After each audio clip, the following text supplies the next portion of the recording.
नमस्ते। जानते हैं, कभी कभी कानून का सिर्फ एक छोटा सा वाक्य रिश्तों की पूरी कहानी बदल सकता है। आज हम ठीक ऐसे ही एक वाक्य को देखने वाले हैं, भारतीय नागरिक सुरक्षा संहिता से। ये बस कुछ शब्द हैं, लेकिन इनके पीछे एक बहुत बड़ी कहानी छिपी है। तो चलिए इस कानूनी पहेली को साथ मिलकर सुलझाते हैं। अब ये जो लिखा है, पहली बार देखने में तो ये किसी सीक्रेट कोड जैसा लग सकता है ना, इतनी मुश्किल कानूनी भाषा। पर चिंता की कोई बात नहीं है।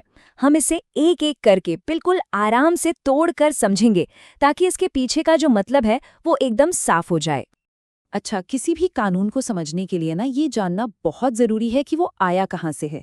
तो ये जो वाक्य है, ये भारत के नए कानूनी सिस्टम, भारतीय नागरिक सुरक्षा संहिता का एक हिस्सा है।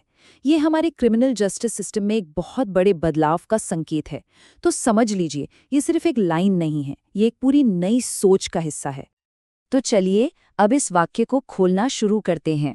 सबसे पहले हम इसके शुरुआती शब्दों पर ही ध्यान देंगे। यही वो शब्द है जो एक तरह से दरवाज़ा बंद कर देते हैं और अदालत के लिए एक साफ नियम बना देते हैं। देखिए, कानून की शुरुआत ही कितनी दमदार है। कोई भी न्यायालय संज्ञान नहीं लेगा। ये अदालत के लिए एक तरह का स्टॉप साइन है।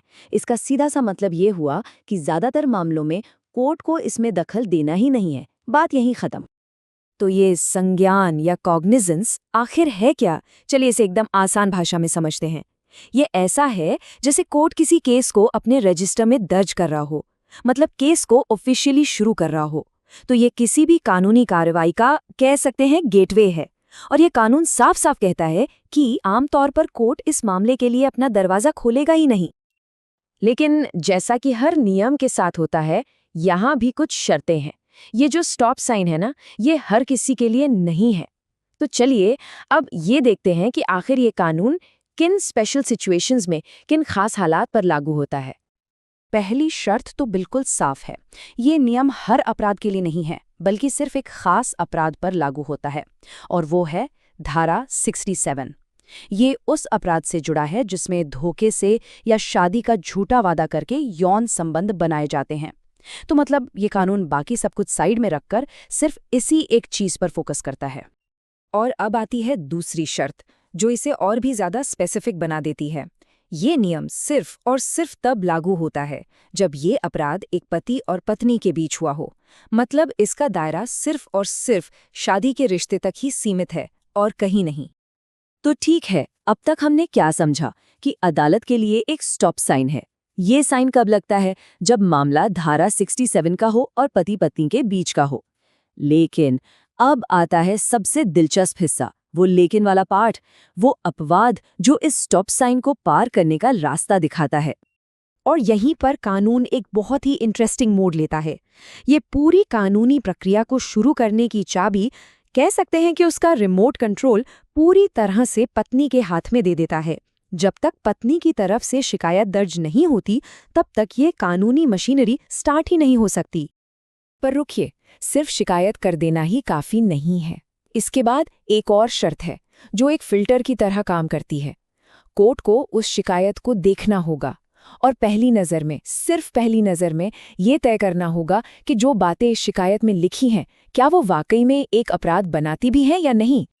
तो ये जो शब्द है, प्रथम दृष्टया या प्रिमा फेसी, इसका मतलब क्या है? देखिए, ये एक लैटिन शब्द है जिसका सीधा मतलब है पहली नज़र में। यानी कोर्ट को बस शुरुआती सबूतों को देखकर ये सोचना है कि अच्छा, अगर ये कहानी सच मान ली जाए तो क्या ये कानून की नज़र में एक अपराध बनता है? ये कोई गहरी जांच पड़ताल नहीं है, बस एक शुरुआती चेक है। और यहाँ पर ना शब्दों का खेल बहुत ज़रूरी हो जाता है। देखिए, जो मुख्य कानून है वो कहता है कि शिकायत और संतुष्टि दोनों एक साथ चाहिए। मतलब ये एक मजबूत चेन की तरह जुड़े हुए हैं।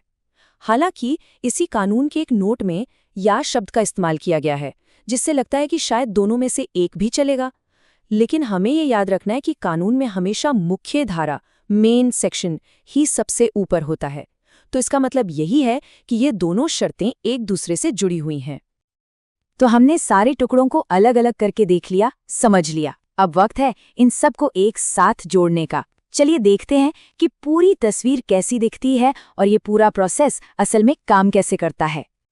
तो इसे स्टेप बाय स्टेप समझते हैं। स्टेप 1, पत्नी की तरफ से शिकायत दर्ज होती है, इसके बिना कुछ नहीं हो सकता। स्टेप 2, कोर्ट उस शिकायत में लिखी बातों की यानी तथ्यों की जांच करता है।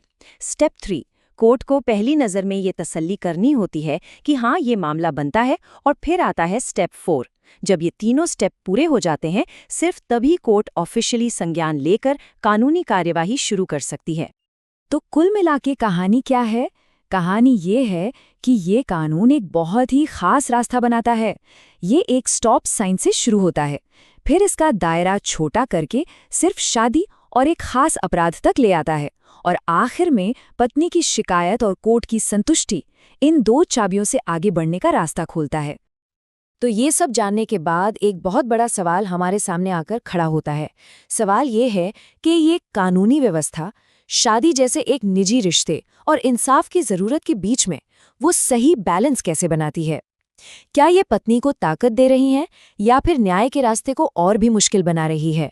ये एक ऐसा सवाल है जिस पर हम सबको सोचने की ज़रूरत है।